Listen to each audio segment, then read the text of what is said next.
Hiya, my name is King, but you can just call me King, and today we are talking about something I totally didn't put off because I had extremely mixed feelings about it. No, not at all. Today we are going to be talking about Pokemon Scarlet and Violet.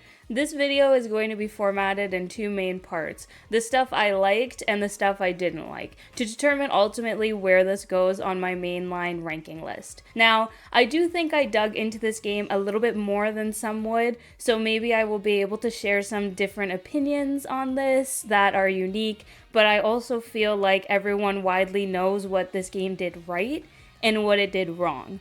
But hey, I'm going to talk about it all anyways. Also, I have yet to play the first half of the DLC and will be playing it soon. More on that later. So this is going to be a review of the base game with no DLC included. Also, this review will have spoilers in it. So if you haven't finished the game, then go do that first and then come back. With all that being said, let's get into it. I like it. I like that. To start off this section, I gotta begin with probably my favorite aspect of these games, which was the characters and their story.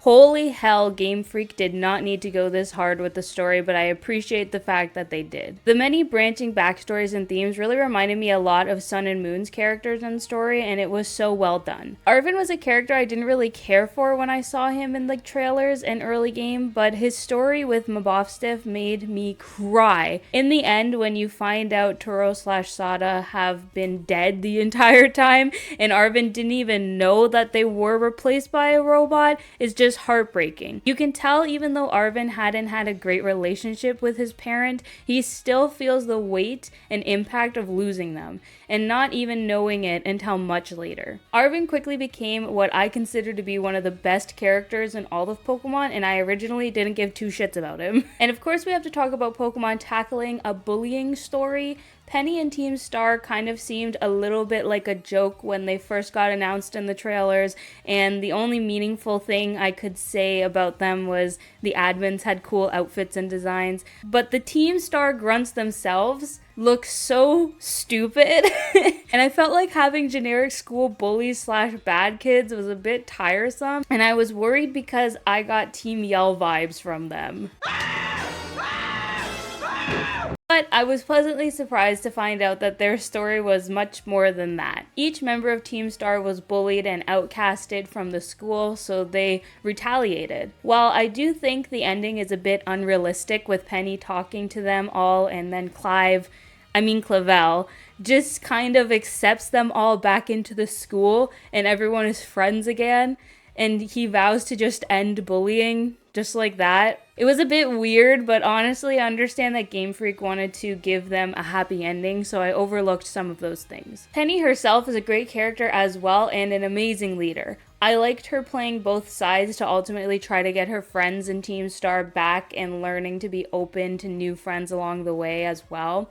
I feel like I could relate to her character as someone who was considered more of an outcast and got bullied in school, often keeping to myself, but having a group of friends just like me to support and be there for each other. And let's not forget about Nemona, who I personally think is one of the best rival characters in the entire series, and definitely the best one that we have gotten in a while. I think what makes Nemona great outside of her very intense and fun personality is the fact that early on, she is established to be a champion level trainer. She has beaten the champion of Paldea already, and is just making a new team and training a new starter simply to grow and train with you. She is doing this for fun and to become a more well-rounded trainer. And she can be intimidating at times because you know she knows much more than your player character does within the world and story. Not to mention she is just a treat to interact with. She never once felt like a one-note character, and when you get to know more of her backstory, it puts things into perspective too. She mentions both of her parents are rarely around and she really doesn't have anyone to recognize her achievements, and this makes the connections she shares with not only the player character but Penny and Arven important.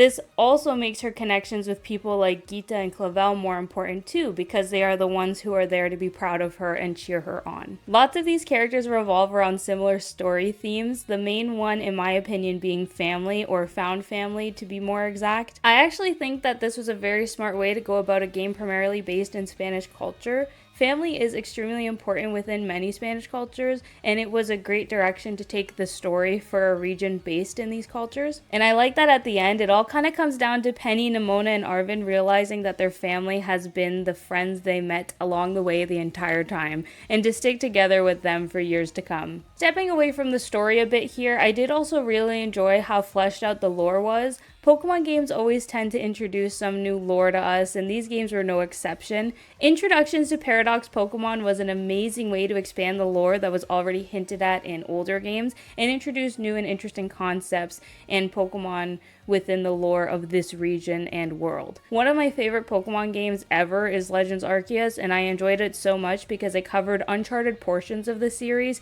taking a look back at what the world was like before modernization took over. It was such a unique and amazing concept that worked perfectly for this world, and the Paradox Pokemon expanded on that. In regards to the setting, I did enjoy it being set in a school, and I actually like the information they gave about the school being open to people of all ages, because I think Pokemon realized a big portion of their fan base was adults who maybe didn't want to be playing as a character who was 10 years old anymore. And putting this little piece of information in helps with the immersion as well, because you can really put yourself into the player character's shoes. Outside of that little bit of info that I liked, I did also like how you could attend classes to get extra things, but it wasn't needed to further the story or anything like that. I do appreciate that this game made the classes optional, because I can tell you that I did not attend more than 2 classes in the entire game, but the classes were definitely there for completionists if they want to get a little bit more out of the game. I also do like that the story leaves room to expand on in the DLC, but also gives us a satisfying conclusion to the story we were told from beginning to end. I also will say I like the terraforms and terrestrialization and stuff like that well enough. It made sense to go in this direction when coming up with a new gimmick for this game,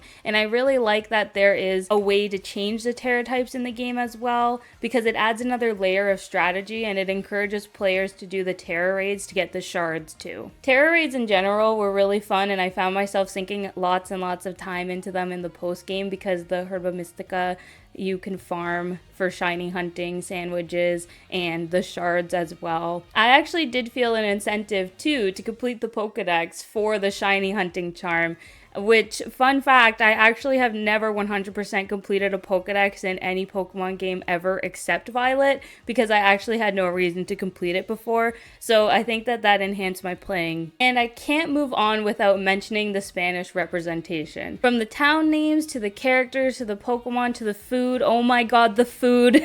They did such an amazing job. I loved having a, oh my god, things I know moment. It was truly amazing to see my culture and so many other Spanish cultures represented in this game, and justice being done with the representation too. Well, sort of. I have more to say on this later. Last but not least here, which I'm sure I will get flamed for, I liked the graphics. I didn't mind them. I barely had any issues with the game in general, with lag or glitches too. The only thing I can remember happening is I got stuck in the menu screen and I had to reboot, but that was literally the only problem I ever faced. While I do think that Game Freak could have improved their graphics and performance, this didn't break the game or experience for me at all. I know how hard it is to make video games. I have tried my hand at it many times, and I know how hard it can be to do so in such a short amount of time for a very demanding audience. So I don't fault Game Freak and its team for maybe not polishing everything the best they could have, and I don't think that this was a make or break for me for these games either. Probably an unpopular opinion, but I don't really care. Okay, so that wraps up this section. Let's move on to the shit now.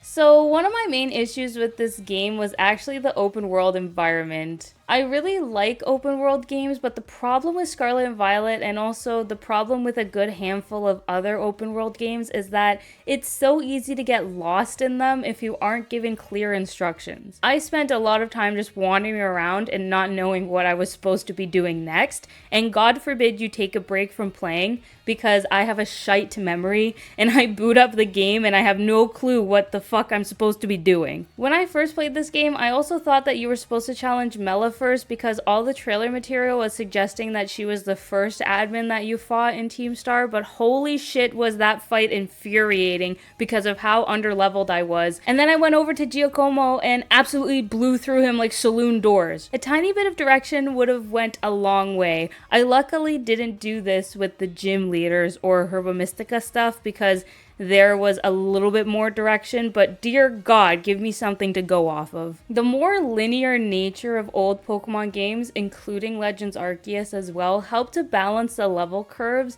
and made sure that you were growing with the challenges and NPCs.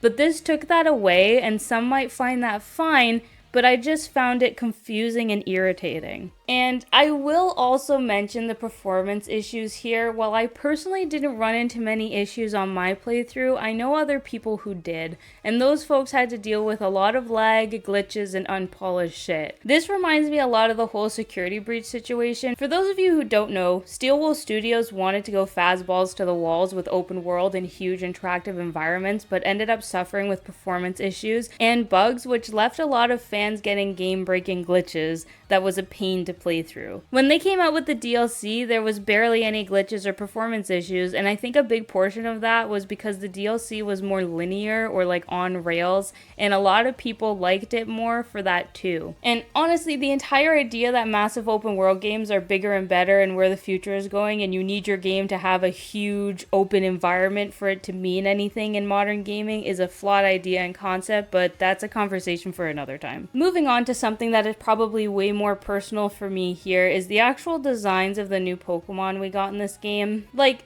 can we just take a long, hard look at Squawkabilly for a second and tell me that this was a good idea for a brand new Pokemon? Like, what is this? When I heard the new region was based off of Spanish locales and places, I was hyped to see what kind of Latin-inspired Pokemon they could come up with. And after seeing Pokemon like Grafaiai and Lechonk, I was even more hyped because it looked like they were doing their research and actually putting thought into this. They had a whole collection of cool animals to take inspiration from, like iguanas, capybaras, tapirs, heck, even vampire bats are from Mexico and Central and South America. Hell, they could have been super creative and used Spanish folklore monsters like the Chupacabra, which I would have loved to see as some type of a legendary or pseudo-legendary Pokemon in this game. There are so many interesting things that we can do within Spanish cultures and regions, and oh, we got Flamigo. Get it? Because it's a flamingo, but it's also your friend. Ha ha ha ha! I feel like there is such rich culture that they could have drawn inspiration from, but they seem to make a handful of thoughtful designs and then just said screw it for the rest of them. Shout out to all my Hispanic and Latino familia though. We had some wins with this game and we had some losses. But I mean, really, we got 3 new dog Pokemon and not one of them had the word perro in it. Like, Houndstone is right there waiting to be called Perro Normal. Okay. Also, after going off about how much I love the characters and the story in the beginning, I am sad to say that the only characters I actually gave a shit about were the main 3, being Penny, Nimona, and Arven. I think everybody else was extremely underdeveloped and bland. Every gym leader was so meh to me when it came to personality and theming, outside of Larry and Rhyme, of course. Larry gets a pass. I think he slaps. His personality and theme was great and unique, and Rhyme is just fucking rad. I won't accept any criticism on the matter. Her bars may be cringe, but I fucking love her personality and aesthetic. But everyone else, I can't even point out a single trait or thing that they did to stand out. Everyone was thirsting and dying over Tulip and Grusha when they got revealed, but I can't name a single thing about them beyond Tulip is a model and Grusha does the snowboard. Even Clavel is kind of underdeveloped, and this might be a hot take, but I wasn't a huge fan of the entire Clive/Clavel plot. I think it would have worked so much better if Clive legit was Clavel's twin or something. That would have been way better than how it actually played out in its very predictable way. I think that the teachers were decently fleshed out, but then again, I only ever went to the art class, and I think that they did Hazel some justice, so I expect the other teachers got the same type of justice. When it comes to Gita and the Elite Four, I think Rika was well developed over the course of the game, and her personality was really well crafted. And she is just objectively the hottest character in the game. Please step on me, but I think Poppy was very weird and annoying. Just not a huge fan of a toddler being in the Elite Four. And also Gita was so incredibly underwhelming that I don't even consider her the real champion here. I much more see Nimona as the real champion of this game than Gita, which is unfortunate. I just feel like they made some really compelling characters and arcs for them in the beginning and then just started dropping the ball for lots of the supporting cast, and it weakens the overall world building and story a bit for me. Overall, I think that these games were pretty solid, but they aren't without their highs and their lows. In the end, I actually think I went into this game with a bit higher of an expectation than I ended up coming out with. I think it left me feeling just a little less than mid about it. The things I liked, I really liked, but I can't ignore the glaring problems. It is a bit hard to rank this into my main list, seeing as I rank Sun and Moon so high almost for the story alone, and this game has an incredible story, but the story is still lacking in places. The gameplay wasn't as bland as X and Y, but was it better than Fire Red and Leaf Green? After reviewing my ranking video, I think a good cozy spot for Scarlet Violet right now would be right above X and Y and right under Fire Red and Leaf Green, making it my new 5th favorite Pokemon game, and my new most conflicted game, kicking X and Y out of that middle spot currently. And I say currently because I have yet to play the DLC, which could change my opinion on it one way or another. Which brings me to a small announcement. On November 4th, I'm going to be hosting a 1-year YouTube anniversary stream, which will include a handful of things that I'm still in the process of planning out, but one of those things is going to be a live playthrough of the Teal Mask DLC. Times and specifics are still being determined, so make sure to subscribe as I'll be mentioning it on my community page, or follow me on Twitter as I also post lots of updates on there, and I will be doing extra stuff for the stream, which you can enter on Twitter. And once I play that DLC, I will probably be making another video on it, and also the second part of the DLC when that comes out too, so that could change the ranking. But for now, congrats Pokemon Scarlet and Violet, you claimed your number 5 spot and named yourself worthy of achieving the coveted King's Most Conflicted Feelings on a mainline Pokemon game award. Sorry X and Y, maybe next time. If you like this type of video, let me know in the comments. Maybe I'll review other Pokemon games in this type of video format in the future. And make sure to like, subscribe, hit that bell notification because I try to post videos every Tuesday.